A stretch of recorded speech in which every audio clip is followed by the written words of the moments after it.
નમો લોહે સૌહરિહંતાણમ નમો લોહે સૌહરિદાનમ નમો લોહે સૌહાયર્યાન નમો લોહે સૌજાયાનમ નમો લોહે સૌતિકાવતી સાવનમ ઓમકારમિંદુ સંયુક્ત નિત્યમ ધ્યાયંતિ યોગિન કામદમોક્ષનો છે ઓંકારાય નમો નમઃ મંગલમ ભગવાન મંગલમ કુટુંબોની મંગલમ કુંકુંડાર્યો જૈન્દ્રમો સુમંગલમ નમઃ સમય સ્વાદાય સ્વાનુભૂત્યા ચકાસ્તે ચિત્તવાય ભવાય સર્વવા વિભાવ નિર્ધની દાતા. નિયમસાર ભગવાન કુંકુંદાચાર્ય રચિત નિયમસાર તથા મુનિવર પદ્મપ્રભમલધારી દેવ રચિત તાત્પર્ય વૃત્તિ ટીકા એનો સ્વાધ્યાય ચાલે છે. એમાં નિયમસારના સ્વાધ્યાયમાં શુદ્ધ ભાવ અધિકારમાં 49મી ગાથાનો સ્વાધ્યાય આપણે પૂરો કરવા આવ્યા છીએ. આ ગાથાનો અર્થ ટીકા અને ટીકા ઉપર પૂજ્ય ગુરુદેવ કાનજી સ્વામીએ આપેલ પ્રવચન આપણે કર્યું છે. હવે આગળ ટીકા પૂરી કરતા મુનિવર સમર્થનમાં અમૃતચંદ્રાચાર્ય ભગવાનનો એક શ્લોક કહે છે. અહીંયા કહે છે કે એવી રીતે આચાર્યદેવ શ્રીમદ અમૃતચંદ્ર સૂરીએ શ્રી સમયસારની આત્મખ્યાતિ નામની ટીકામાં 5મા શ્લોક દ્વારા કહ્યું છે કે એમ કહી અને અહીંયા એ 5મો કળશ સમર્થનમાં લેવામાં આવ્યો છે. જો એક વાતની સ્પષ્ટતા કરી દઉં કે મુનિવરે સમર્થનમાં જે બીજા અન્ય શાસ્ત્રમાંથી શ્લોક લીધા છે તો એમાં કઈ મુનિવરનો એમ ભાવ નથી કે પોતાની વાતને એસ્ટાબ્લિશ કરવી છે એટલે કંઈક સમર્થન આપીએ છીએ એમ ભાવ નથી. પોતાની વાત તો સત્ય છે જ. એમને પોતાની વાતને સાચી ઠરાવવા માટે આ બીજા કળશ લેવાની જરૂર પડે એવું તો છે જ નહીં, કેમ કે મુનિવર તો વિદ્વાન છે, મહાવિદ્વાન છે. અને જ્યારે આવા નિયમસાર જેવા શાસ્ત્રની ટીકા કરવાની યોગ્યતા ધરાવે છે અને એવા ઉત્સાહ અને ઉમંગ સહિત જ્યારે ટીકા કરવા બેઠા છે ત્યારે જુઓ ને એમને પોતાને કેવા અંદરમાં ભાવ આવે છે કે કુંકુંદાચાર્ય ભગવાનની ગાથા પછી પોતે એવા શ્લોક લખી નાખે છે. એટલે એમના દ્વારા જે આ સમર્થનના એટલે આધાર તરીકેના જે કળશ કે શ્લોક લેવામાં આવ્યા બીજા અન્ય શાસ્ત્રમાંથી, એનું કારણ તો એમનો એવો ઉલ્લસિત ભાવ છે. પોતે એવા ભાવમાં છે તો પછી પોતાને એવા બીજા અન્ય શાસ્ત્રમાંથી અથવા તો બીજા આચાર્ય ભગવાને બીજાઓએ જે એવા શ્લોક લખ્યા છે એ સહજ રીતે પોતાને એ વખતે કથનમાં આવી જાય છે. એટલે એમણે ત્યાં એ શ્લોકને લઈ લીધા છે. જ્યારે એ ભાવમાં છે તો એવા ભાવની વાત જ્યાં જ્યાં શાસ્ત્રોમાં પડી છે એ વાત મુનિવરને સહજ રીતે જે વખતે સ્મરણમાં આવી જાય છે એટલે એમણે અહીંયા એ મૂક્યા છે. આપણે એને આધારનો શ્લોક કહીએ કે સમર્થનમાં કયો એમ કહીએ, પણ એમાં ખરેખર તો એમનો એવો ભાવ છે, એમનો એ ભાવ પ્રદર્શિત કરે છે. એમની નિર્માણતા પણ છે અને એમનો એવો ભાવ છે. અંતરંગ ઉલ્લાસપૂર્વક આ ટીકા લખી રહ્યા છે એવું આપણને લાગે છે. એટલે તો જેટલી ગાથા થઈ છે એના પ્રમાણમાં તમે જોશો તો કળશ કેટલા બધા છે. તો આપણે અમૃતચંદ્રાચાર્ય ભગવાનનો આ 5મો કળશ લઈએ છીએ. આ 5મો કળશ સમયસારમાં 12 ગાથા પછીથી લેવામાં આવે છે. 12મી ગાથા પૂરી થઈ ત્યાર પછીથી એ જ અર્થનો ચોથો કળશ થયો અને ત્યાર પછીથી એ ચોથો કળશ પૂરો કર્યા પછીથી ત્યાં સમયસારમાં એમ કહે છે કે આ રીતે 12 ગાથાઓમાં ભૂમિકા છે, પીઠિકા છે. હવે આચાર્ય શુદ્ધ નયને પ્રધાન કરી નિશ્ચય સમ્યક્ત્વનું સ્વરૂપ કહે છે. આચાર્ય ભગવાન શુદ્ધ નયને પ્રધાન કરી નિશ્ચય સમ્યક્ત્વનું સ્વરૂપ કહે છે. અશુદ્ધ નયની એટલે વ્યવહાર નયની પ્રધાનતામાં જીવાદી તત્વોના શ્રદ્ધાનને સમ્યક્ત્વ કહ્યું છે. તો અહીં એ જીવાદી તત્વોને શુદ્ધ નય વડે જાણવાથી સમ્યક્ત્વ થાય છે એમ કહે છે. જે વ્યવહાર સમ્યક્ત્વ કહ્યું, જીવાદી તત્વોના શ્રદ્ધાનને વ્યવહાર સંકિત કહ્યું છે. તો હવે અહીંયા એ જીવાદી તત્વોને શુદ્ધ નય વડે જાણવાથી સમ્યક્ત્વ થાય છે એમ કહે છે. અને ત્યાં ટીકાકાર એટલે કે અમૃતચંદ્રાચાર્ય ભગવાન એની સૂચના રૂપે, શેની સૂચના રૂપે? જે કુંકુંદાચાર્ય ભગવાન હવે સમ્યક્ત્વના કળશ કહેવાના છે એની સૂચના રૂપે અહીંયા એમ કહ્યું ને કે આચાર્ય ભગવાન શુદ્ધ નયને પ્રધાન કરી નિશ્ચય સમ્યક્ત્વનું સ્વરૂપ કહે છે. એટલે એ કુંકુંદાચાર્ય ભગવાન હવે એ વાત કરે છે. તો એની સૂચના રૂપે અમૃતચંદ્રાચાર્ય ભગવાને અહીંયા 3 કળશ કયા છે, 5મો, 6ઠ્ઠો અને 7મો. તો જીવાદી તત્વોને શુદ્ધ નય વડે જાણવાથી સમ્યક્ત્વ થાય છે એમ કહે છે. અને ત્યાં ટીકાકાર અમૃતચંદ્રાચાર્ય ભગવાન એની સૂચના રૂપે 3 શ્લોક કહે છે. તેમાં પહેલા શ્લોકમાં એમ કહે છે કે વ્યવહાર નયને કથંચિત પ્રયોજનવાન કહ્યો તો પણ તે કાંઈ વસ્તુભૂત નથી. જો આ 12મી ગાથા પછીની વાત છે. 12મી ગાથામાં વ્યવહાર નયને જાણેલો પ્રયોજનવાન કહ્યો એ બધી વાત આવી અને ત્યાર પછીથી આ કળશ આવ્યા છે. એટલે કે છે કે વ્યવહાર નયને કથંચિત પ્રયોજનવાન કહ્યો તો પણ તે કાંઈ વસ્તુભૂત નથી. તો શું છે આ 5મો કળશ? આપણે 5મો કળશ લઈએ છીએ કે વ્યવહરણનય સાદઅદ્યપિ પ્રાક પદ્વ્યા ઇહ નિહિત પદાના અંત હસ્તાવલંબ તદપિ પરમ અર્થમ ચિત્ત ચમત્કાર માત્રમ પર વિરહિત અંત પશ્યતામ નૈષ કિંચિત. શ્લોકનો અર્થ લઈએ છીએ. વ્યવહરણ નય એટલે જે વ્યવહાર નય છે તે યદ્યપિ એટલે જો કે ઈહ પાક પદ જ્યાં આ પહેલી પદવીમાં એટલે કે જ્યાં સુધી શુદ્ધ સ્વરૂપની પ્રાપ્તિ ન થઈ હોય ત્યાં સુધી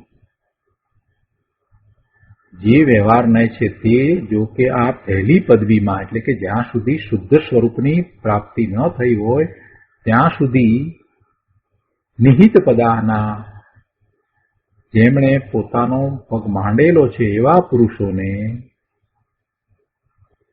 એટલે કે જે ધર્મમાં પ્રવેશ્યા છે એવા પુરુષોને હંત અરે હસ્તાવલંબ શાત હસ્તાવલંબ તુલ્ય કહ્યો છે.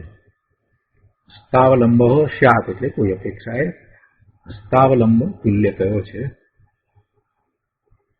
તદપિ ચિત્ત ચમત્કાર માત્રમ પર વિરહ ઇદમ પરમમ અર્થમ અંતઃ પશ્યતા. તો પણ જે પુરુષો ચૈતન્ય ચમત્કાર માત્ર પરદ્રવ્ય ભાવોથી રહિત શુદ્ધ નયના વિષયભૂત પરમ અર્થને અંતરંગમાં અવલોકે છે, તેની શ્રદ્ધા કરે છે તથા તદરૂપ લીન થઈ ચારિત્ર ભાવને પ્રાપ્ત થાય છે તેમને એશ કિંચિત ન એ વ્યવહાર નય કાંઈ પણ પ્રયોજનવાન નથી. શું વાત કરી કે જે વ્યવહાર નય છે તે જો કે આ પહેલી પદવીમાં એટલે જ્યાં સુધી શુદ્ધ સ્વરૂપની પ્રાપ્તિ ન થઈ હોય ત્યાં સુધી જેમણે પોતાનો પગ માંડેલો છે એવા પુરુષોને અરેરે હસ્તાવલંબતુલ કહ્યો છે. તો પણ જે પુરુષો ચૈત્યને ચમત્કાર માત્ર પરદ્રવ્ય ભાવોથી રહિત શુદ્ધ નયના વિષયભૂત પરમ અર્થને અંતરંગમાં અવલોકે છે, તેની શ્રદ્ધા કરે છે તથા તદરૂપ લીન થઈ ચારિત્ર ભાવને પ્રાપ્ત થાય છે, તેમને એ વ્યવહાર નહીં કાંઈ પણ પ્રયોજનવાન નથી. અહીંયા નિયમસારમાં થોડો ટૂંકો અર્થ આપ્યો છે કે વ્યવહાર નહીં આ પ્રથમ ભૂમિકામાં જેમણે પગ મૂક્યો છે એવા જીવોને અરે હસ્તાવલંબરૂપ ભલે હોય તો પણ જે જીવો ચૈત્યની ચમત્કાર માત્ર પરથી રહિત એવા પરમ પદાર્થને અંતરંગમાં દેખે છે તેમને એ વ્યવહારને કાંઈ નથી, એમને કાંઈ પ્રયોજનવાન નથી. જેમને આત્માનો અનુભવ થયો છે એવા સમ્યક દ્રષ્ટિને એ વ્યવહારને કાંઈ પ્રયોજનવાન નથી, કાંઈ નથી. હવે આનો વિશેષ અર્થ અને પ્રયોજનભૂત વાત આપણે ગુરુદેવ પાસેથી સમજીએ. પ્રવચન રત્ન ચિંતામણી ભાગ બીજો, પાના નંબર 282. કોમ્પ્યુટરમાં ગો ટુ પેજ નંબર 289. પુસ્તકમાં પાના નંબર 282.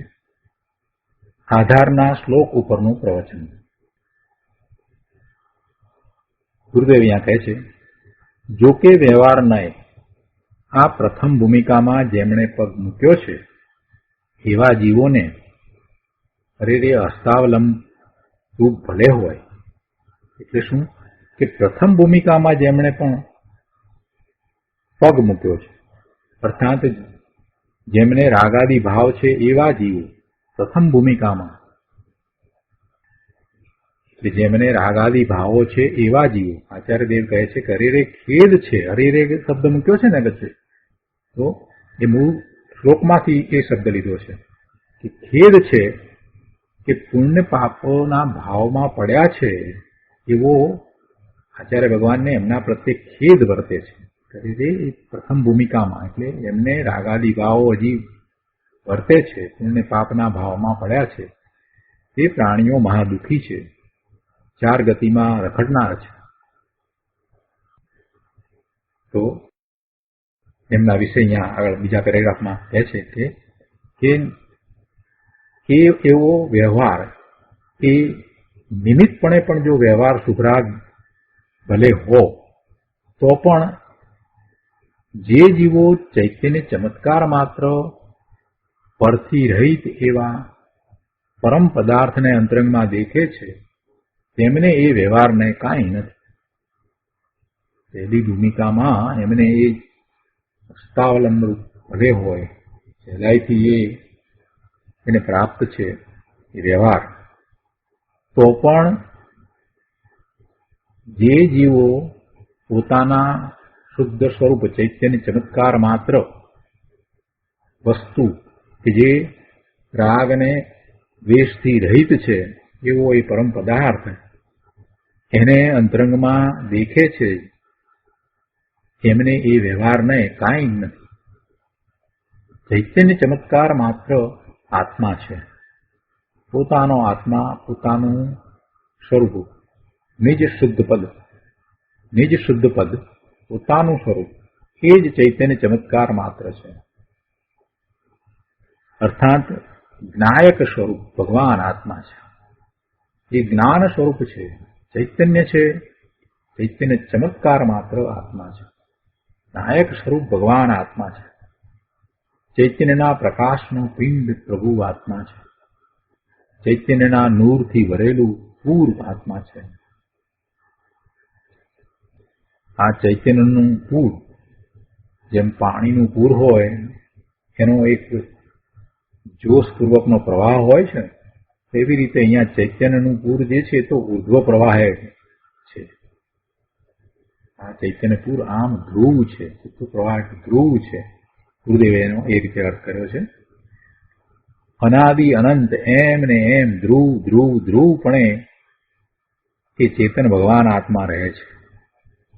અનાદિ અનંત એ ધ્રુવપણે રહ્યો છે. તો એ ચૈતન્યના નૂરનું પૂર અંદર પ્રભુ આત્મા છે. પોતાના આત્માની વાત ચાલે છે. ચૈતન્યના પૂરથી ભરેલું તત્વ અંદર આત્મા છે, પણ અરે રે કોઈ દી તેની સામે જોયું નથી. ગુરુદેવ પણ કરુણા કરીને કહે છે, અરે રે એવા ભગવાન આત્માના તે દર્શન કર્યા નથી, કોઈ દી એનું લક્ષ કર્યું નહીં. ગુરુદેવ આગળ કહે છે કે આચાર્ય દેવ કહે છે કે અરે રે ભગવાન તું ક્યાં છો અને આ શું કરે છે પ્રભુ, તું શું કરે છે? આ દયા દાનના અધિકારી ભાવને, સ્વભાવને પોતાના માનીને તું 84 લાખ યોનિના અવતારમાં રખડી મર્યો છે. હવે કહે છે કે વ્યવહાર ભલે નિમિત્તરૂપ હો તો પણ જે જીવ ચૈતન્ય ચમત્કાર માત્ર પરમ પદાર્થને એટલે કે પોતાના ક્ષેત્રમાં રહીને સ્વને અને પરને પૂર્ણપણે જાણવાના સ્વભાવવાળા ભગવાન આત્માને અંતરંગમાં દેખે છે, તેને એ વ્યવહારને કાંઈ નથી. એ નિમિત્ત રૂપે ભલે હો, વ્યવહાર નિમિત્ત રૂપે હોય તો હો, પણ ખરેખર જેની દ્રષ્ટિ સ્વરૂપ તરફ થઈ છે એને એ વ્યવહારને કાંઈ નથી. રાગ આદિથી રહિત ચૈતન્ય ચમત્કાર માત્ર અંદરમાં ભગવાન આત્મા છે. દેહ દેવળમાં બિરાજમાન ભગવાન આત્મા પોતાના ક્ષેત્રમાં અને ભાવમાં રહીને પોતાને અને પરને જાણવાના સ્વભાવવાળો છે. જો અહીંયા થોડુંક સમજવાનું છે. દેહ દેવળમાં બિરાજમાન કહ્યો છતાંય ગુરુદેવ શું કહે છે કે પોતાના ક્ષેત્રમાં અને ભાવમાં રહીને. આ આત્મા પોતાના ક્ષેત્રમાં, પોતાનું ક્ષેત્ર કેટલું કે અસંખ્ય પ્રદેશી પોતાનું જે ક્ષેત્ર છે એમાં જ રહ્યો છે, અને એમાં રહ્યો છે તો પણ એ પોતે પોતાના ભાવે જ રહ્યો છે, અને એમાં પોતાના ભાવે રહીને જ એ ત્રિકાળ અનાદિ અનંત જ્ઞાન સ્વભાવે, આનંદ સ્વભાવે, સુખ સ્વભાવે, શાંત સ્વભાવે પરિણમી રહ્યો છે. એ ચૈતન્ય ચમત્કાર છે. અનાદિ અનંત અને એક સરખો એ એવો પરિણમી રહ્યો છે. આ મોટો ચમત્કાર નથી? આપણે વિચાર કરીએ, અહીંયા સેલફોનની બેટરી હોય ને તો ગમે તેવી મોટી બેટરી રાખી હોય, 5000 મિલી એમ્પિયરની બેટરી હોય ને તો એ ડિસ્ચાર્જ તો થઈ જાય, પછી પાવર વિના અટકી પડે. અહીંયા આ ભગવાન આત્મા અનાદિથી છે ને અનંતકાળ સુધી એ એમ ને એમ કાંઈ પણ ઓછું થયા વગર એવો ને એવો જ્ઞાન, આનંદ, સુખ, શાંતિના ભાવે પરિણમી રહ્યો છે. એ મોટામાં મોટો ચમત્કાર નથી તો બીજું શું છે? એવું ને એવું વીર્ય ઉલસી રહ્યું છે, એ મોટો ચમત્કાર નથી તો બીજું શું છે? એનાથી બીજો મોટો ચમત્કાર શું હોઈ શકે?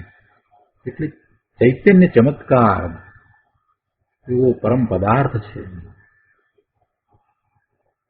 અને એ કોઈની પણ મદદ વિના, કોઈની પણ સહાય વિના અને ક્યાંય બીજે ગયા વિના પોતાના ક્ષેત્રમાં રહીને સ્વને અને પરને પૂર્ણપણે જાણવાના સ્વભાવવાળો એ સદાય પરિણમી રહ્યો છે. જ્ઞાન જ્ઞાન જ્ઞાન જ્ઞાન સ્વને જાણે છે અને પરનું જ્ઞાન કરવા જતો નથી, પણ એવો એનો જ્ઞાન સ્વભાવ છે કે જગત આખાના સમગ્ર પદાર્થોની 3 કાળની અવસ્થાઓને પર્યાયને એ એક સમયમાં એકી સાથે વિપત જાણી જ લે એવું તેનું જ્ઞાન છે. જગતમાં કોઈ એવો પદાર્થ નથી કે જ્યાંથી એ અલૌકિક આનંદ સતત આવ્યા જ કરે, એવો આનંદ રહ્યા જ કરે, તેમાં જરાય બાધા ના આવે, અડચણ ના આવે, એક સરખો આનંદ કોઈની પણ અપેક્ષા વિના આવ્યા કરે, એવો કોઈ પદાર્થ નથી. આ ભગવાન આત્મા એ એવો પદાર્થ છે કે જેમાંથી સતત એવો આનંદ આવ્યા જ કરે. એવા સુખનો અનુભવ થાય, એવી શાંતિનો અનુભવ થાય, એવી નિર્મળતાનો અનુભવ થાય, એવી સ્વચ્છતાનો અનુભવ થાય, એ બધું સતત થયા જ કરે, થયા જ કરે, થયા જ કરે. કોઈની પણ મદદ વિના, કોઈની પણ સહાય વિના આવા બધું ચાલ્યા જ કરે. આનાથી મોટો બીજો કયો ચમત્કાર હોઈ શકે પ્રભુ?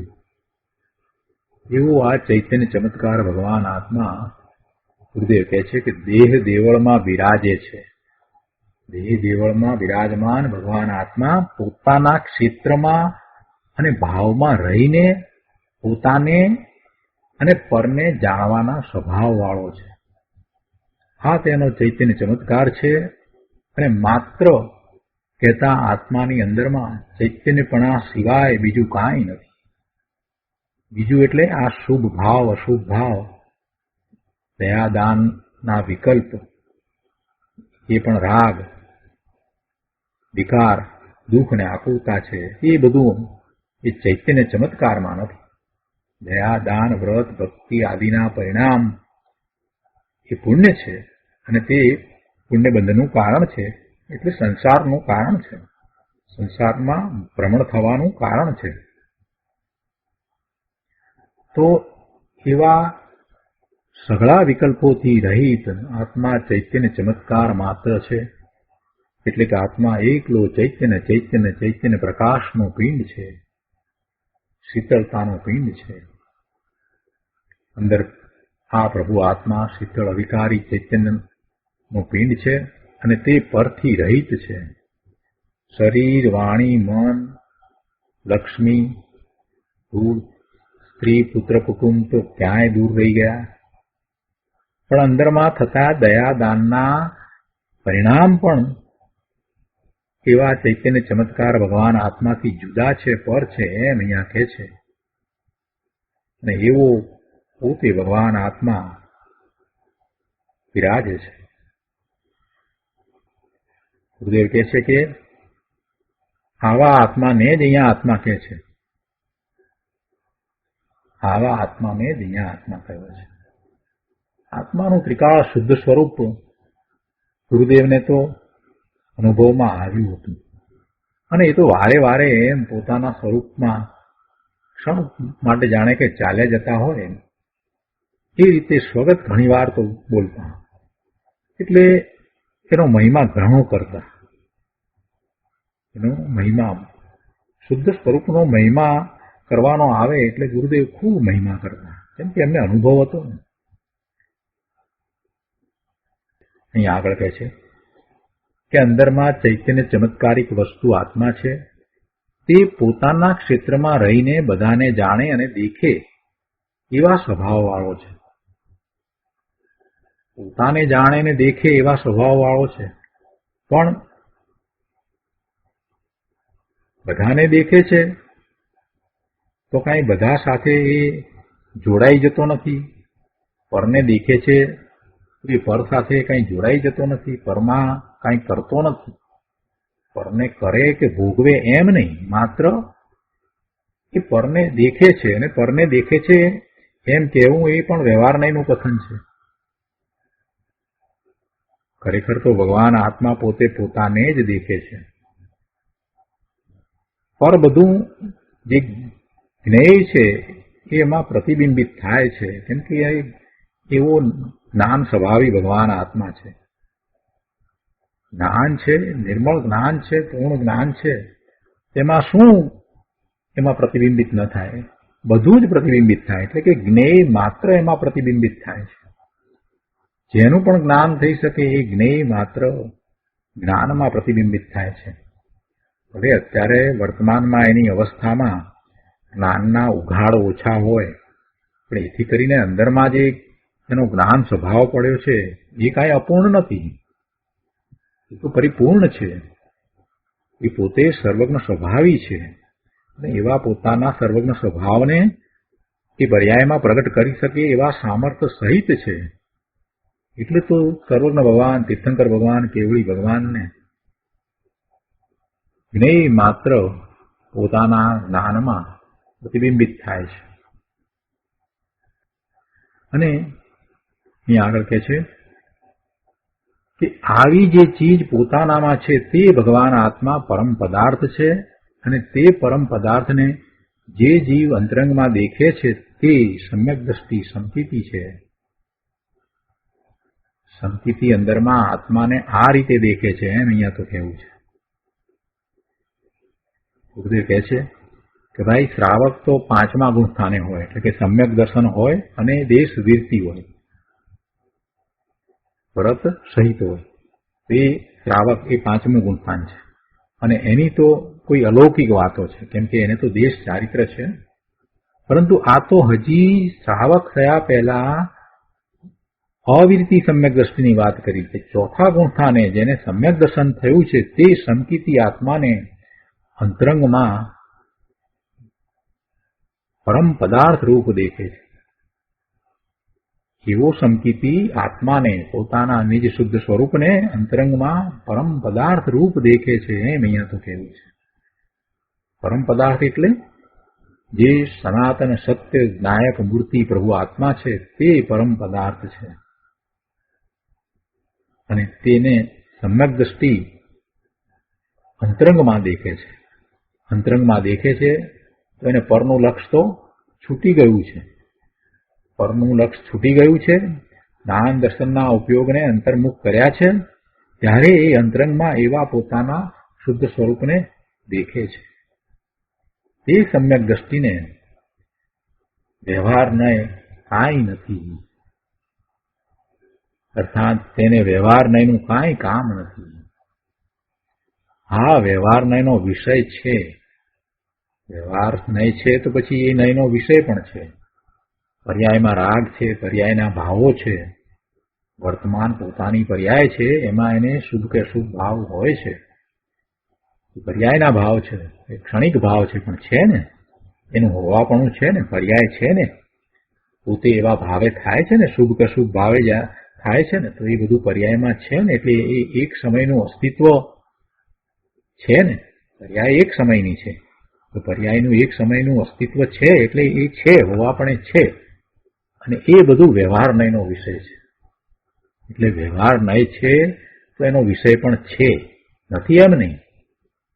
પરંતુ અંતર આત્મામાં જ્યાં દેખે, પોતાના અંતરમાં જ્યારે એ જુએ છે, સ્વરૂપને નિહાળે છે, તો ત્યાં એ રાગાદી કાંઈ નથી, ત્યાં કોઈ વિકલ્પ નથી. તેમજ વ્યવહાર નયનો વિષય આત્માને જરા પણ શરણરૂપ નથી. આ બીજી વાત. આ વ્યવહાર નયનો વિષય એટલે શુભાશુભ ભાવવાદી એ વ્યવહાર નયનો વિષય એ આત્માને જરા પણ શરણરૂપ નથી. એટલે આત્મા એનું શરણ લઈને, વા શુભ ભાવનું શરણ લઈને પોતાના સ્વરૂપનો અનુભવ કરી શકતો નથી. આત્મા એવા વ્યવહાર નયના વિષય ભૂત શુભ ભાવનો આશ્રય કરીને નિર્મળ પરિણામ પ્રગટ કરી શકતો નથી. કારણ કે દયા, દાન, વ્રત, ભક્તિ, પૂજા આદિ બધોય શુભ ભાવ છે તે વિકાર ભાવ છે, દુઃખરૂપ છે અને અશરણ છે. એ શરણરૂપ નથી. શરણરૂપ તો રાગાદિથી ભિન્નપણે અંદરમાં જે ભગવાન આત્મા બિરાજે છે તે છે. શરણરૂપ તો પોતાનું ત્રિકાળ શુદ્ધ સ્વરૂપ છે તે શરણરૂપ છે. વ્યવહારથી આપણે કહીએ હરિયંતા શરણમ પવજ્જામી, સિદ્ધા શરણમ પવજ્જામી, સાહુ શરણમ પવજ્જામી, કેવલીપનત્તો બ્રહ્મો શરણમ પવજ્જામી. પણ એ તો વ્યવહારથી શરણ કહ્યું. અને એને વ્યવહારથી શરણ પણ ત્યારે જ કહેવાય કે જ્યારે એને પોતાના શુદ્ધ સ્વરૂપનું શરણ લીધું છે. એટલે એવું નિશ્ચય શરણ જેને છે એને એ વ્યવહાર શરણ બને છે. ચત્તારી મંગલમમાં આ 4 શરણની જે વાત કરી છે તો એ 4 શરણ કોને છે? એ 4 મંગલિક આદિ જે બધા કયા એ વ્યવહારથી કયા. અને એને જો વ્યવહારથી કહેવા હોય તો સાથે નિશ્ચય શું છે? નિશ્ચયથી તો પોતાનું સ્વરૂપ છે એ જ શરણ છે. હૃદય કહે છે આખરી વાત છે પ્રભુ, પણ વસ્તુનું સ્વરૂપ તો એમ જ છે. શરણરૂપ તો રાગ આદિથી ભિન્નપણે અંદરમાં જે ભગવાન આત્મા બિરાજે છે તે જ છે. બીજું કાંઈ એને રૂપ નથી. આગળ કહે છે કે એક દ્રવ્ય બીજા દ્રવ્યને અડે નહીં. આ જૈન પરમેશ્વરની વાત સાંભળવી પણ કેટલાકને તો કઠણ પડે છે. આ વાત તો ત્રિલોકનાથ જૈન પરમેશ્વર જ કહે, એમની વાણીમાં જ આવે, બીજે ક્યાંય એ વાત છે જ નહીં. બીજા અન્ય મતમાં આવી વાત છે જ નહીં કે એક દ્રવ્ય બીજા દ્રવ્યને સ્પર્શે પણ નહીં, અડે પણ નહીં. આવી વાત દિનેશ્વર ભગવાનની વાણી સિવાય બીજે ક્યાંય નથી. એનો અર્થ શું થયો એને ગુરુદેવે અહીંયા એક દ્રષ્ટાંત દ્વારા સમજાવ્યો છે. કહે છે કે જુઓ, આ એક આંગળી અને આ બીજી આંગળી, તો એક આંગળી ને આ બીજી આંગળી અડતી નથી, કેમ કે તેમનો એકબીજામાં અભાવ છે. તેવી રીતે એક તત્વ બીજા તત્વને ક્યારેય અડતું નથી, કારણ કે અંદરમાં એકબીજામાં અભાવ છે. આવી ચીજને, વસ્તુ સ્વરૂપને દેખવા વાળાને વ્યવહારને કાંઈ નથી. એટલે કે જેની દ્રષ્ટિમાં દ્રવ્યની આવી સ્વતંત્રતા, દ્રવ્યના પરિણમનની આવી સ્વતંત્રતા અને આવું ભેદ જ્ઞાન વર્તે છે કે પોતે બધા જ પદાર્થોથી જુદો ભગવાન આત્મા ત્રિકાળ શુદ્ધ છે, જ્ઞાન સ્વભાવી છે, તો એવા પોતાના સ્વરૂપને દેખવા વાળાને વ્યવહારને કાંઈ નથી. મતલબ કે તેને પર્યાયમાં રાગ છે ને વ્યવહાર છે એવી કોઈ ગણતરી નથી. એનો અર્થ એમ છે, અહીંયા તો ચોથા ગુણસ્થાનની વાત લીધી છે ને, હજી તો અવિરતિ સમ્યક દ્રષ્ટિ લીધા છે. માત્ર સ્વરૂપાચરણ ચારિત્ર છે, એથી વિશેષ ચારિત્ર હજી લીધું નથી.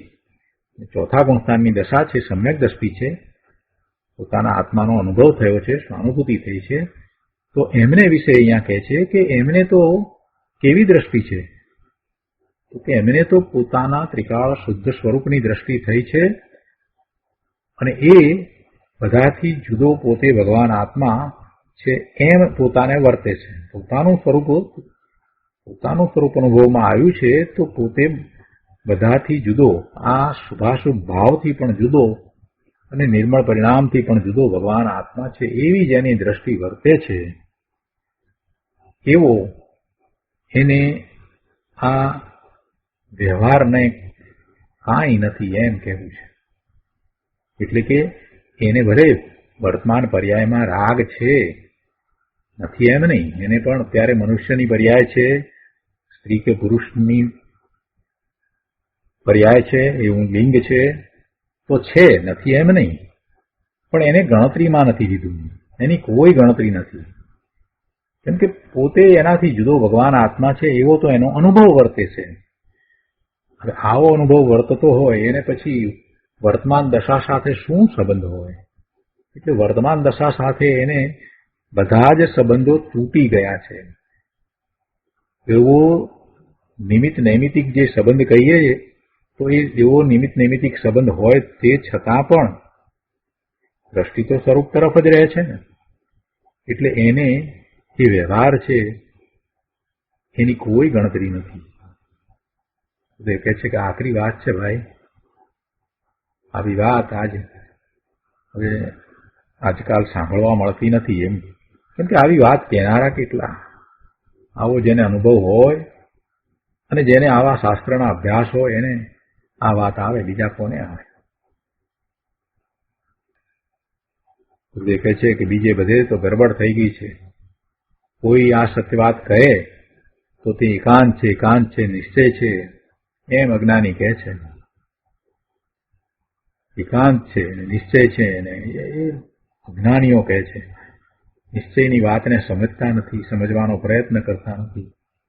એટલે ગુરુદેવને એમના પ્રત્યે કરુણા આવે છે, એમના પ્રત્યે ખૂબ કરુણાનો ભાવ છે એમના પ્રત્યે. કેમ કરીને આ બધાને હું સમજાવું, સાચું સ્વરૂપ સમજાવું. એટલે તો 19 વખત સમયસાર વાંચ્યું સભામાં, અને બીજા કેટલા બધા શાસ્ત્રો સભામાં વાંચી અને અમૂલ્ય વાણી આપણને આપતા ગયા. અહીંયા કહે છે, ગુરુદેવ કહે છે કે તને યોગ લાગે તેમ કહે, પણ વસ્તુ તો આમ જ છે. અજ્ઞાનીને કહે છે કે તને જેમ યોગ લાગે એમ તું કહે, વસ્તુ તો આમ જ છે અને એવી માને જ તારે છૂટકો છે, એ સિવાય બીજો કોઈ રસ્તો નથી. તું આજ માનતો આજ ને કાલ માનતો કાલ, પણ છેવટે તારે વસ્તુના સ્વરૂપને જેમ જીનેશ્વર ભગવાને પ્રસ્થાપિત કર્યું છે એમ જ છે. પ્રભુ પણ એ જ માર્ગે ચાલી અને સર્વજ્ઞ થયા અને એમના એક જ્ઞાનમાંથી આવેલી આ વાત છે, અનાદિની વાત છે, અનંત જીવો એમ મોક્ષે ગયા છે, એવી વાતને તું નહીં સ્વીકારે તો ક્યાં સુધી નહીં સ્વીકારે? ક્યાં સુધી નહીં સ્વીકારે? આજે નહીં તો કાલે, કાલે નહીં તો પરમ દિવસે નહીં તો મહિના પછી, 2 મહિના પછી, 12 મહિના પછી, પણ એને સ્વીકાર્યા વિના ભાઈ તારો છૂટકો નથી. જીનેશ્વર દેવ, ત્રિલોકનાથ પ્રભુ સિમંદર સ્વામી ભગવાન, એવા 20 તીર્થંકર ભગવાન અને લાખો કેવડીઓ મહાવિદ્ય ક્ષેત્રમાં બિરાજે છે અને ત્યાંથી આ વાણી આવી છે. દિગંબર આચાર્ય શ્રી કુંકુંદાચાર્ય 2000 વર્ષ પહેલા સંવત 49ની સાલમાં ત્યાં ગયા હતા. 8 દિવસ રહ્યા હતા અને ત્યાંથી આવીને આ શાસ્ત્રો બનાવ્યા છે. તેમાં કહે છે કે ત્રિલોકના નાથનું કથન તો આ છે, પરમાત્માનો પોકાર તો આ છે. અહીંયા એ કહ્યું કે જે અંદરમાં આત્માને રાગ અને પર્યાય રહિત શુદ્ધ પૂર્ણ આનંદમય દેખે છે તેને વ્યવહાર નહીં કાંઈ છે નહીં, અર્થાત તેને વ્યવહાર નહીંની કાંઈ ગણતરી છે નહીં. આવી વાત છે. ગુરુદેવ કહે છે કે આ મોટાભાગના જીવોને આખો દિવસ પરદ્રવ્યની સાથે જે સંબંધ છે એટલે કે પરદ્રવ્યમાં એકત્વ, મમત્વ, ઇષ્ટપણું છે કે અનિષ્ટપણું છે. પરદ્રવ્યની સાથે સંબંધનો અર્થ શું? કે પરદ્રવ્યમાં એને કાંઈક કરવાના ભાવ છે, પરદ્રવ્યનું કર્તાપણું છે, પરદ્રવ્યનું મમત્વ છે, પરદ્રવ્ય સાથે એકત્વ છે, કે પરદ્રવ્યમાં ઇષ્ટ કે અનિષ્ટ બુદ્ધિ છે, એ સંબંધ છે. જ્યારે આવું હોય તો એને કેવી રીતે વાત બેસે કે એક દ્રવ્ય બીજા દ્રવ્યને અડે નહીં, સ્પર્શે નહીં? એ વાત પછી એને ક્યાંથી બેસે? હજી શરીર પ્રત્યેનો શ્રદ્ધામાં હજી એમ સ્વીકાર નથી થયો કે શરીર ને આત્મા જુદા છે. એને આ બધી વાત ક્યાંથી બેસે? શરીરના કાર્યો હું કરી શકું એવો હજી અંદરમાં ભાવ પડે છે. ભલે દશા એવી ઊંચી ન થઈ હોય, પણ વિકલ્પ સહિત શ્રદ્ધામાં તો એવો સ્વીકાર થવો જોઈએ ને કે આ શરીરથી હું જુદો છું ને શરીરના કાર્યો હું કરી શકતો નથી. જ્યારે જ્ઞાની પુરુષોએ આ વાત કરી છે તેના ઉપર એને વિચાર કર્યો હોય તો એટલી વાત એને બેસવી જોઈએ ને. પણ આવો જ એને સ્વીકાર જ નથી, એ શું સાધના કરવાના? એ ક્યાંથી સાધના કરે? હજી શરીરના કાર્યો હું કરી શકું એવી જ્યાં સુધી ગણતરી હોય, એવી માન્યતા વર્તતી હોય ત્યાં સુધી તો કાંઈ શક્ય જ નથી.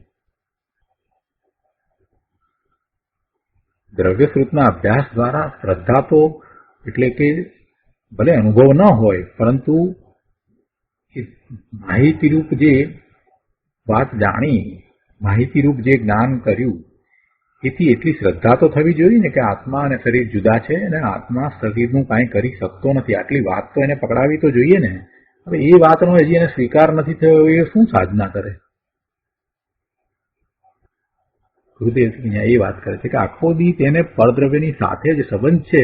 અહીં કહે છે કે એક દ્રવ્ય બીજા દ્રવ્યને અડે નહીં. આ વાત એને કેમ બેસે? એને નથી બેસતી આ વાત. એને નથી બેસતી એ વાત બરાબર છે, પણ એથી કરીને એ વાત અસત્ય નથી. એ વાત તો પરમ સત્ય છે કે એક દ્રવ્ય બીજા દ્રવ્યને અડે નહીં. આ તો વાત એને નથી બેસતી, અજ્ઞાનીને નથી બેસતી. મિથ્યા દ્રષ્ટિને જેને આ વાત નથી બેસાડવી એને નથી બેસતી, જેને બેસાડવી છે એને તો પાછી બેસે છે. ગુરુદેવ કહે છે કે પણ આ તો ત્રિલોકના નાથનો પોકાર છે. ભગવાને અનંત દ્રવ્યો જોયા છે, અનંત આત્મા, અનંત આનંદ પરમાણુ આદિ જાતિ અપેક્ષાએ 6 દ્રવ્યો અને સંખ્યા અપેક્ષાએ અનંત દ્રવ્યો જોયા છે. હવે એ અનંત દ્રવ્યો અનંતપણે કેવી રીતે રહી શકે? અનંત દ્રવ્યો અનંતપણે કેવી રીતે રહી શકે? કે જો એક દ્રવ્ય બીજા દ્રવ્યને ચુંબે નહીં, એક દ્રવ્ય બીજા દ્રવ્ય રૂપ થાય નહીં, એક દ્રવ્ય પોતે પોતાના અસ્તિત્વમાં જ રહે, પોતાના ક્ષેત્રને વિશે જ રહે, પોતે પોતાના ભાવને વિશે જ રહે અને અન્ય દ્રવ્ય ક્ષેત્રને વિશે એ પહોંચે જ નહીં, એ રૂપે થાય જ નહીં, તો જ અનંત દ્રવ્ય તરીકે રહી શકે. તો પછી એક દ્રવ્ય બીજા દ્રવ્યમાં ભાવરૂપ અસ્થિરૂપ થઈ જાય, એક દ્રવ્યનો ભાવ બીજા દ્રવ્યના ભાવરૂપે થઈ જાય તો પછી તેઓ એકબીજામાં ભાવરૂપ થતા પછી દ્રવ્યનો નાશ થાય. એમ નથી, કોઈ દ્રવ્યનો કોઈ બીજા અન્ય દ્રવ્યમાં ભાવ છે જ નહીં, બીજા અન્ય દ્રવ્યનો એનામાં અભાવ જ છે. એટલે એક દ્રવ્ય બીજા દ્રવ્યને ચૂંબતું નથી, સ્પર્શતું નથી અને તેથી આ અનંત દ્રવ્યો અનંતપણે રહે છે. બે દ્રવ્ય ભેગા થઈને ત્રીજું દ્રવ્ય બની જાય એમ બનતું નથી. અથવા તો એક દ્રવ્યની અંદર કોઈ બીજું દ્રવ્ય કાંઈ હસ્તક્ષેપ કરે, એની પર્યાય બદલે, એના પરિણામ બદલે, જો માનીએ તો પણ કોઈ એક એ નામના દ્રવ્યના પરિણામ બી નામનું દ્રવ્ય પણ કરી શકે, સી નામનું દ્રવ્ય પણ કરી શકે, ડી નામનું દ્રવ્ય પણ કરી શકે. તો પછી પેલા એ નામના દ્રવ્યનું થાય શું? જરાક તર્ક દ્વારા વિચાર કરીએ તો એ સમજાય કે કોણ કોને બદલે. એટલે એ વાત જ બરાબર નથી. કોઈ કોઈને બદલે નહીં, કોઈ કોઈના પરિણામ કરે નહીં અને દરેક દ્રવ્ય પોતે પોતાના ભાવે જ રહે, એટલે કે પોતાના અનંત ગુણને એ છોડતું નથી. પોતે પોતાના ક્ષેત્રમાં રહીને પોતાના અનંત ગુણ સહિત એ પોતાના ભાવે રહે છે. આ વાતને એ સમજે તો બેસી જાય એવી વાત છે. અને એ વાત બેસે તો પછી ઘણા ન્યાય સમજાઈ જાય. આ વાત એને બેસાડવાની છે. અહીંયા તો કહ્યું કે જે કોઈ ચૈતન્ય ચમત્કાર માત્રને પરથી રહિત એવા ભગવાન આત્માને અંતરંગમાં દેખે છે તેને વ્યવહારને કાંઈ છે જ નહીં. ચૈતન્ય ચમત્કાર માત્ર એટલે કે જાણનાર સ્વભાવ, આવા જાણનાર સ્વભાવનું પૂર જેમાં ભર્યું છે એવા ચૈતન્ય ચમત્કાર માત્રને દેખવા વાળો અંતરંગમાં પરમ પદાર્થને દેખે છે અને તેને વ્યવહારને કાંઈ ગણતરીમાં છે નહીં. હા, વ્યવહારનયનો વિષય છે, વ્યવહારનયનો વિષય છે એમ તે જાણે, વ્યવહારને જાણે, વ્યવહારનયના વિષયને જાણે, પણ તે આદરણીય છે એમ માને નહીં. આવો વિતરાગનો માર્ગ છે. તો આ રીતે આપણે અમૃતચંદ્રાચાર્ય ભગવાનનો આત્મખ્યાતિ ટીકા સાથે આ 5મો કળશ અહીંયા પૂરો કર્યો, જેને અહીંયા મુનિવર પદ્મપ્રબંધધારી દેવે 49મી ગાથાની ટીકામાં આધારના શ્લોક તરીકે મૂક્યો હતો.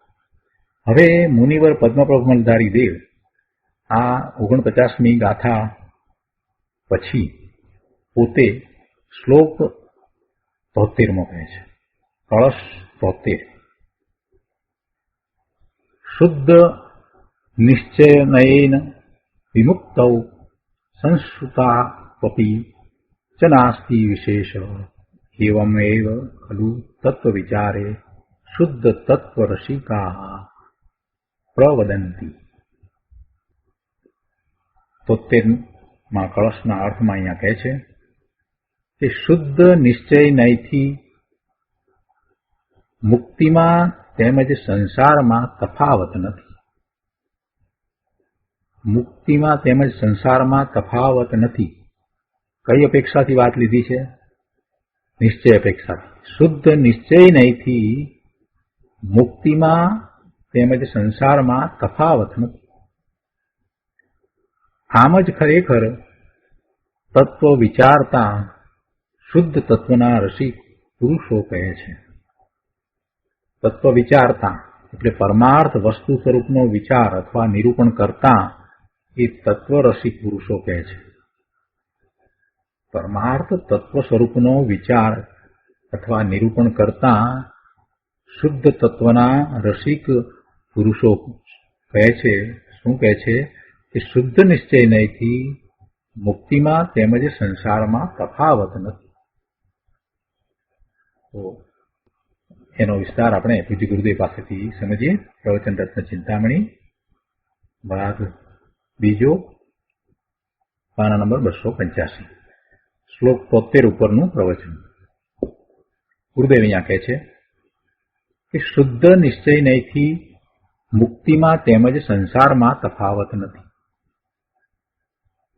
બંને દશા, સંસાર અવસ્થા અને મુક્તિની અવસ્થા, મુક્ત અવસ્થા અને સંસાર અવસ્થા, એ બંને અવસ્થા, બંને પર્યાય.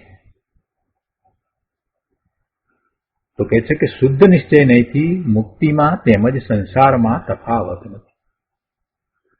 શુદ્ધ નિશ્ચય નહીંથી એટલે કે પરમાર્થ દ્રષ્ટિ.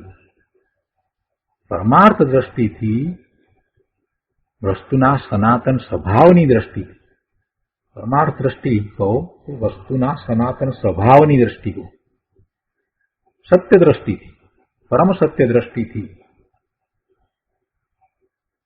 શું કહ્યું કે મુક્તિમાં તેમજ સંસારમાં તફાવત નથી. સનાતન સત્ય વસ્તુ આત્મામાં એક સમયનો પર્યાય પણ નથી. ભગવાન આત્મા સનાતન સત્ય છે, વસ્તુ સનાતન સત્ય વસ્તુ છે. ત્રિકાળ એક સરખી રહેવાવાળી એ ચીજ, એ અનંત ગુણનો પિંડ, એની અંદર એક સમયની પર્યાય પણ નથી. આવી ત્રિકાળી અખંડ આનંદમય પૂર્ણ આત્મવસ્તુની અનાદિ અનંત શુદ્ધ સત્તા એક રૂપ આત્મચીજની દ્રષ્ટિથી મુક્ત અવસ્થામાં અને સંસાર અવસ્થામાં તે બંનેમાં કાંઈ ફેર નથી. નિશ્ચય, શુદ્ધ નિશ્ચય નહીંથી અથવા પરમાર્થ દ્રષ્ટિથી એને અહીંયા સમજાવી કે એ દ્રષ્ટિ કેવી છે. ત્રિકાળી અખંડ આનંદમય પૂર્ણ આત્મવસ્તુની એટલે અનાદિ અનંત શુદ્ધ સત્તા એક રૂપ આત્મ ચીજની દ્રષ્ટિથી, એવી દ્રષ્ટિથી જયારે આત્માને જોઈએ છીએ તો એ નિશ્ચય, શુદ્ધ નિશ્ચય નહીંથી આત્માને જોઈએ છીએ એમ કહેવાય. એવી એના વિશેની શ્રદ્ધા છે તો એ નિશ્ચય શ્રદ્ધા છે. તો એવી શ્રદ્ધામાં શું છે તો કે મુક્ત અવસ્થા અને સંસાર અવસ્થામાં કાંઈ ફેર નથી. કેમ કે એ તો અવસ્થા છે, વસ્તુ તો, ચીજ તો શુદ્ધ છે, શુદ્ધ સ્વરૂપ છે, શુદ્ધ અસ્તિત્વ છે.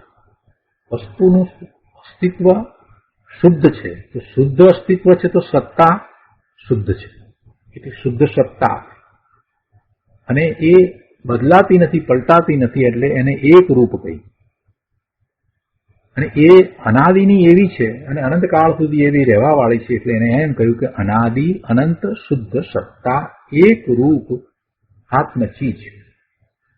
એની દ્રષ્ટિથી જોતા બાહ્યમાં જે અવસ્થા મુક્ત અવસ્થા છે અથવા સંસાર અવસ્થા છે તો એમાં કાંઈ ફેર નથી. વસ્તુ આત્મા સનાતન સત તત્વ છે. જ્યારે તેની બંને અવસ્થાઓ, મુક્ત અવસ્થા અને સંસાર અવસ્થા, એ તો વ્યવહાર નયનો વિષય છે, એ તો પર્યાર્થિક નયનો વિષય છે, એ પર્યાયનો વિષય છે. માટે એ બંને દશા સરખી છે, અર્થાત તે બંને દશામાં કાંઈ તફાવત નથી. કેમ કે દ્રષ્ટિ કઈ છે? દ્રષ્ટિ તો શુદ્ધ નિશ્ચય નથી, ત્રિકાળી અખંડ આનંદમય પૂર્ણ આત્મ વસ્તુની દ્રષ્ટિથી આપણે જોઈએ છીએ. તો એ દ્રષ્ટિની અંદર કોઈ પર્યાય આવતી નથી. એટલે પછી આ જે કાંઈ પર્યાય છે તે મુક્ત પર્યાય અને સંસાર પર્યાય, એ પર્યાય તરીકે છે. અને એમ જોતા એમાં કાંઈ તફાવત નથી. ગુરુદેવ કહે છે કે ક્યાં નિગોદની દશા અને ક્યાં સિદ્ધની દશા, ક્યાં નિગોદની દશા અને ક્યાં સિદ્ધની દશા. છતાં કહે છે કે શુદ્ધ નિશ્ચય નહીંથી, મતલબ કે અંતરના વસ્તુ સ્વભાવની દ્રષ્ટિથી જોઈએ તો તે બંને દશામાં કાંઈ ફેર નથી. ત્રિકાળી સહજ આત્મ સ્વરૂપની દ્રષ્ટિથી જોઈએ તો મુક્તિમાં તેમજ સંસારમાં તફાવત નથી. આવું સાંભળીને કોઈને એમ થાય કે આ શું કહે છે, આ કેવી વાત કરે છે કે મુક્તિમાં અને સંસારમાં તફાવત નથી. તેનું સ્પષ્ટીકરણ હવે આપ્યું છે. શું સ્પષ્ટીકરણ કર્યું છે એમાં? કે આમ જ ખરેખર તત્વ વિચારતા, એટલે કે પરમાર્થ વસ્તુ સ્વરૂપનો વિચાર અથવા નિરૂપણ કરતા શુદ્ધ તત્વના રસિક પુરુષો કહે છે. આ ક્યારે અને કોણ કહે છે એ વાત લઈએ તો ખ્યાલ આવે કે આ શુદ્ધ તત્વના રસિક પુરુષો કહે છે. અને એ ક્યારે કહે છે તો કે પરમાર્થ વસ્તુ સ્વરૂપનો વિચાર અથવા એનું નિરૂપણ કરતા કહે છે, તત્વનો વિચાર કરતા કહે છે કે નિશ્ચયથી તો ત્રિકાળી દ્રવ્યની દ્રષ્ટિ કરતા આ જે પર્યાયના ભેદ છે એમાં કાંઈ ફેર નથી. શું કહેવું છે અહીંયા? કે છે કે વાસ્તવમાં નાયક તત્વને વિચારતા, અહીંયા એમ કહ્યું ને પરમાર્થ વસ્તુ સ્વરૂપનો વિચાર અથવા નિરૂપણ કરતા, એટલે એનો અર્થ ગુરુદેવ એ કરે છે કે વાસ્તવમાં જ્ઞાયક તત્વને વિચારતા અર્થાત જ્ઞાયક સ્વભાવમય ત્રિકાળી કાયમી અનાદિ અનંત આત્મ ચીજને વિચારતા દ્રવ્ય સ્વભાવના એટલે કે ત્રિકાળી જ્ઞાયક સ્વભાવના રસિક પુરુષો મુક્તિમાં અને સંસારમાં કાંઈ ફેર કહેતા નથી. ત્રિકાળી વસ્તુ સ્વરૂપને જોતા, વસ્તુ સ્વભાવને જોતા, મતલબ કે સનાતન સત એક રૂપ ધ્રુવની દ્રષ્ટિથી જોતા તો મુક્તિ એટલે સિદ્ધ અવસ્થા અને સંસારી અવસ્થા એ બંનેમાં કાંઈ ફેર નથી. આટલું સ્પષ્ટ કરી છતાં સ્પષ્ટતા માટે કોઈએ પ્રશ્ન કર્યો કે આ વાત અવસ્થા દ્રષ્ટિએ છે કે દ્રવ્ય દ્રષ્ટિએ છે? ગુરુદેવ કહે છે કે દ્રવ્ય દ્રષ્ટિએ આ વાત કરી છે. અવસ્થાની દ્રષ્ટિએ તો ફેર છે જ ને. અવસ્થા ને સંસાર અવસ્થા એ અવસ્થા દ્રષ્ટિએ તો જુદા જ છે. વ્યવહારથી તો બંને જુદા છે જ, પણ અહીંયા તો દ્રવ્ય દ્રષ્ટિએ વાત કરી છે કે દ્રવ્ય દ્રષ્ટિએ અને દ્રવ્ય દ્રષ્ટિ કહો કે શુદ્ધ નિશ્ચય કહો બંને એક જ છે. અહીંયા કહે છે કે ત્રિકાળી જ્ઞાયક ભાવની દ્રષ્ટિએ જોતા બંને પર્યાયમાં સંસારમાં અને મુક્તિમાં કાંઈ ફેર નથી. કેમ કે તે બંને પર્યાય વ્યવહારનયનો વિષય છે. એ બંને પર્યાય વ્યવહારનયનો વિષય છે અને તે બંને પર્યાય છે એનું હોવાપણું છે, પણ વ્યવહારનયનો વિષય છે. જે વ્યવહારનય છે એને તો કાંઈ ગણતરીમાં લીધો નથી અને એને ગૌણ કરીને દ્રવ્ય દ્રષ્ટિએ આ તો વાત કરી છે. શુદ્ધ નિશ્ચયનો વિષય એક રૂપ પ્રભુ આત્મા છે. તે સનાતન સત અર્થાત અણ બનેલું અને અણનાશ પામતું એટલે અકૃત્રિમ, જે બન્યો નથી, આત્મા ક્યાંય બન્યો નથી, ઉત્પન્ન થયો નથી, અણ બનેલું એટલે અકૃત્રિમ અને અણનાશ પામતું, અવિનાશી, વિનાશ થતો નથી એવું જે ત્રિકાળ એક રૂપ રહેનારું આત્મતત્વ છે. તો તેની દ્રષ્ટિએ જોતા મુક્તિમાં અને સંસારમાં એ બંને પર્યાય જ છે. તેથી એ બંને પર્યાયમાં કાંઈ ફેર દેખાતો નથી. આવી વાત અજ્ઞાનીને સી રીતે બેસે? શાસ્ત્રનો અભ્યાસ ન હોય એને એમને આવી બેઠા હોય એને તો આ બધું અઘરું લાગે, કાંઈક જુદું લાગે. દ્રવ્ય દ્રષ્ટિ ને પર્યાય દ્રષ્ટિ શું છે એને જો સમજ્યા ન હોય તો પછી બધું અઘરું જ લાગે ને. પ્રભુ કાંઈ અઘરું નથી, અઘરું કાંઈ નથી. રોજ નિયમિત સ્વાધ્યાય કરે અને જ્યાં જ્યાં જે શબ્દ આવે એના અર્થ એ સમજી લે તો કાંઈ અઘરું નથી. પ્રશ્નોત્તર માળાને વારંવાર એને રિફર કરવાની જરૂર છે. વારંવાર જ્યાં જ્યાં કાંઈક એવું લાગે તો પ્રશ્નોત્તર માળામાંથી જોઈ લેવાના. શબ્દોના અર્થ સ્પષ્ટ કરેલા જ છે. અઘરું શું છે? બીજું બધું સમજમાં આવે ને આ જ અઘરું લાગે. રુચિ અનુયાયી વીર્ય. જો રુચિ હોય તો કાંઈ અઘરું નથી. અહીંયા કે છે કે નિગોદના જીવોમાં ના અનંતા અનંત જીવો કે જેઓ કદી બહાર નીકળવાના નથી એવા એ નિગોદના જીવ અને ક્યાં સિદ્ધ છતાં પણ અહીંયા કહે છે કે બંને પર્યાય છે, નિગોદનો પર્યાય ને સિદ્ધનો પર્યાય.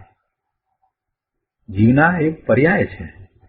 તો વ્યવહાર નયનો એટલે કે પર્યાય નયનો વિષય છે. પર્યાય છે એટલે જોઈએ એનો વિષય છે. તેથી ત્રિકાળ જ્ઞાયકની દ્રષ્ટિએ જોતા તે બંને મુક્તિમાં અને સંસારમાં કાંઈ ફેર નથી, છતાં પણ બંને પર્યાય છે. નથી એમ ને, વ્યવહાર નયના વિષયભૂત એવી પર્યાય તો છે. પર્યાય છે ખરી, એટલે વ્યવહાર નય છે અને વ્યવહાર નયનો વિષય પણ છે. એટલે એવો વ્યવહાર નયનો વિષય જાણવા જેવો છે, જ્ઞાન કરવા યોગ્ય છે, પણ એ આદરણીય નથી. નિશ્ચય નયનો વિષય એ આદરણીય છે. એટલે અહીંયા આ રીતે વાત કરી અને નિશ્ચય નયના વિષયનું મહાત્મ્ય સમજાવ્યું છે કે નિગોદના પર્યાયમાં અનંત અનંત જીવો છે. આ કંદમૂળની એક નાની કટકીમાં અસંખ્ય શરીર છે અને તે એક એક શરીરમાં જે અનંત જીવોની સંખ્યા છે તેના અનંતમાં ભાગના જીવો મુક્તિને પામ્યા છે. આ રીતે સિદ્ધ કરતા અનંત અનંત ગુણા જીવો સંસારમાં રહી ગયા છે. સિદ્ધ જેટલા થયા એના કરતા અનંત ગણા જીવો સંસારમાં રહી ગયા છે. છતાં પણ તે બધો પર્યાયમાં ફેર છે. સિદ્ધની પર્યાય અને નિગોદની પર્યાય, સંસાર પર્યાય, એ બધો પર્યાયનો ફેર છે. જ્યારે વસ્તુ આત્મા તો સનાતન ભગવાન જ છે. વસ્તુ તરીકે તો બધા આત્મા સનાતન ભગવાન જ છે. અર્થાત વ્યવહાર દ્રષ્ટિએ જે ફેર છે તે નિશ્ચય દ્રષ્ટિમાં નથી. કેમ કે વસ્તુની દ્રષ્ટિથી જોતા આત્મ વસ્તુમાં પર્યાય, તે પર્યાય ચાહે તો સંસાર પર્યાય હો કે સિદ્ધ પર્યાય હો, પણ એ છે તો પર્યાય છે. એટલે અહીંયા વસ્તુની દ્રષ્ટિથી જોતા એમાં કાંઈ ફેર નથી. અને એવી દ્રષ્ટિનો જેને સ્વીકાર થાય છે એ જ સાચો પુરુષાર્થ કરી શકે છે. જેને એવી તત્વની દ્રષ્ટિ છે એનો જ પુરુષાર્થ સાચો હોય છે. એટલે અહીંયા ગાથાની અંદર પણ એમ જ વાત કરી કે એ તત્વના રસિયાઓ એમ કહે છે કે પર્યાય એક સમયનો છે. ચાહે તો મુક્તિ હો તો પણ તે પર્યાય છે, તેથી એક સમયની છે અને તે પર્યાય એક પછી એક થાય છે. જ્યારે આ વસ્તુ આત્મા એનો તો નાશ નથી, અનાદિ અનંત કાળ સુધી એવી ને એવી રહે છે. અનાદિ અનંત એક રૂપ રહેનાર ચીજ ભગવાન આત્મા છે. આ એ વસ્તુ છે. તો તે ત્રિકાળી ચીજની અપેક્ષાએ એટલે કે તેની દ્રષ્ટિથી જોતા એક સમયનો જે પર્યાય, મુક્ત પર્યાય કે સંસાર પર્યાય, તે બંને પર્યાય એક સમયના જ છે. તો એ વ્યવહારનો વિષય હોવાથી તે બંનેમાં કાંઈ ફેર નથી. એટલે પાઠમાં એ રીતે કહ્યું છે ને, ખરેખર એમ કહ્યું છે ને, એવમેવ ખલુ એમ શબ્દ મૂક્યા છે. આમ જ ખરેખર તત્વનો પૂર્ણ આનંદ વસ્તુ ભગવાન આત્મા છે. તેનો વિચાર કરતા એટલે કે જ્ઞાન કરતા, તત્વનો વિચાર કરતા એટલે એનું જ્ઞાન કરતા અથવા કથન કરતા શુદ્ધ તત્વના રસિક પુરુષો કહે છે. શુદ્ધ તત્વના રસિક એટલે કોણ? શુદ્ધ તત્વના રસિક એટલે કે જેને નિમિત્તનું રસિકપણું તો નથી, રાગનું રસિકપણું પણ નથી, પર્યાયનું રસિકપણું પણ નથી. કોઈ પણ સંયોગી ચીજના, અરે સાક્ષાત ભગવાન સંયોગ રૂપે હોય તો તેમનાય રસિકપણાની અહીંયા વાત નથી. અહીં તો શુદ્ધ તત્વના જેવો રસિક છે તેમની વાત છે. અને તે રસિક પુરુષો પરમાર્થે આત્મામાં બંધ અને મોક્ષ નથી એમ કહે છે. તત્વના રસિક પુરુષો એમ કહે છે કે આત્મામાં બંધ અને મોક્ષ નથી, કેમ કે તે બંધ અને મોક્ષ તો પર્યાય છે. આપણે નવ તત્વને નવ તત્વની દ્રષ્ટિથી જોઈએ તો ત્યાં જે જીવ તત્વ છે એ જીવ તત્વને બંધ પણ નથી, મોક્ષ પણ નથી, આશ્રવ પણ નથી, સંવર પણ નથી, નિદ્રા પણ નથી, કાંઈ નથી.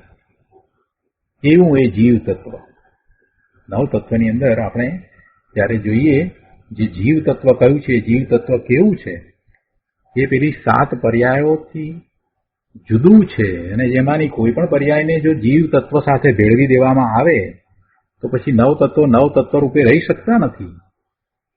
નવ તત્વને નવ તત્વપણે જો સ્વીકારવામાં આવે તો એવા એ જીવ તત્વથી જુદા આશ્રવ, પુણ્ય, પાપ, બંધ, સંવર, નિજરા અને મોક્ષ છે. એ બધા એનાથી જુદા એવું જીવ તત્વ છે. તો એવા જીવ તત્વને બંધ પણ નથી અને મોક્ષ પણ નથી. તો આ રીતે આ 73મો કળશ અહીંયા પૂરો થાય છે. આજનો સ્વાધ્યાય અહીંયા સુધી રાખીએ છીએ. સુખધામ બોલીએ.